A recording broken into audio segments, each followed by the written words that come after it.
গ্রীষ্মকালীন সবজিগুলোর মধ্যে সবচেয়ে জনপ্রিয় এবং বাজারে ব্যাপক চাহিদা থাকে এমন একটি সবজি হচ্ছে লাউ। আর এই লাউকে যদি আপনারা সঠিক সময়ে এবং বাজার বিবেচনা করে রোপণ করতে পারেন তাহলে কিন্তু আপনারা লাউয়ে ভালো দাম পাবেন। বন্ধুরা, আপনারা যদি এই ফেব্রুয়ারি মাসের শেষের দিকে অথবা মার্চের প্রথম সপ্তাহের মধ্যেই আপনাদের জমিতে লাউ রোপণ করতে পারেন এবং আমরা জানি যে এই লাউগুলো ৬০ থেকে ৭০ দিনের মধ্যেই আমরা কিন্তু হারভেস্ট করতে পারবো এবং এই ৬০ থেকে ৭০ দিন পরেই কিন্তু আমাদের দেশে কোরবানি ঈদ চলে আসবে। এই কোরবানি ঈদের সময় বাজারে কিন্তু লাউয়ের ব্যাপক চাহিদা থাকে এবং লাউয়ের দামও কিন্তু একটু বেশি থাকে।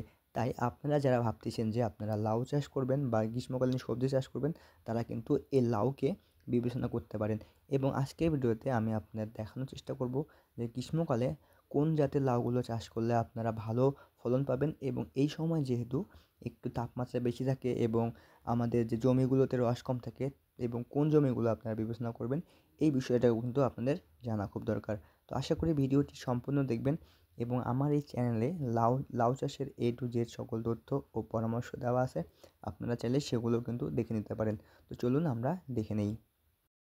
আপনি যদি গ্রীষ্মকালে লাউ চাষ করতে চান, সেক্ষেত্রে আপনাকে উচ্চ ফলনশীল এবং রোগ প্রতিরোধ ক্ষমতাশীল কিন্তু লাউয়ের জাত নির্বাচন করতে হবে। সেক্ষেত্রে কিন্তু বাজারে বিভিন্ন কোম্পানির উচ্চ ফলনশীল জাত আছে। এর মধ্যে সবচেয়ে জনপ্রিয় এবং সুস্বাদু একটু লাউ হচ্ছে আপনারা যদি এসিআই কোম্পানির ময়না জাতটি চুজ করেন।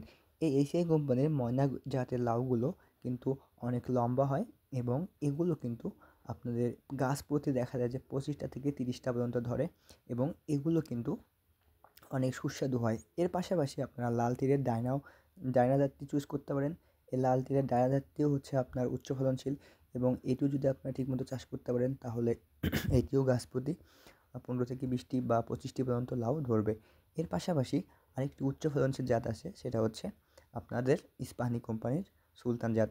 এই জাতগুলো একটু গোল টাইপের, যারা একটু গোল টাইপের লাউ চাষ করতে চান তারা কিন্তু এই জাতটি চুজ করতে পারেন এবং এই জাতটি কিন্তু একটি গুণ হচ্ছে এটি গাছে গিরায় গিরায় ধরে এবং এই জাতটি এত পরিমাণে ধরে, এই সুলতান জাতটি অর্থাৎ সুলতান জাতটি হচ্ছে ইস্পাহানি কোম্পানির।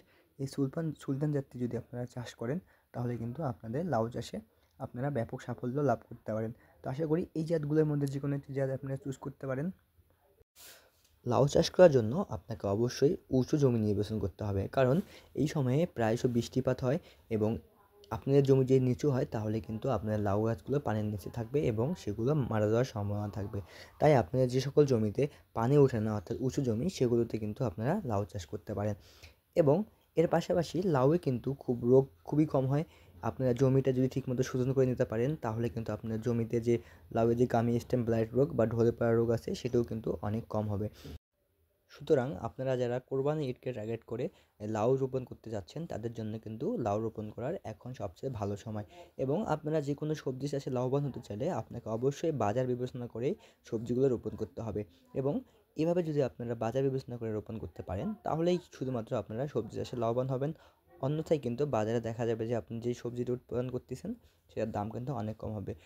আমার এই চ্যানেলে আমি লাউ চাষের A to Z সকল তথ্য ও পরামর্শ দিয়ে দিয়েছি। আপনারা চাইলে কিন্তু সেই ভিডিওগুলো দেখে নিতে পারেন এবং আপনারা যারা আমার চ্যানেল নতুন অবশ্যই কিন্তু আমার চ্যানেলটি সাবস্ক্রাইব করে আমার সঙ্গেই থাকবেন।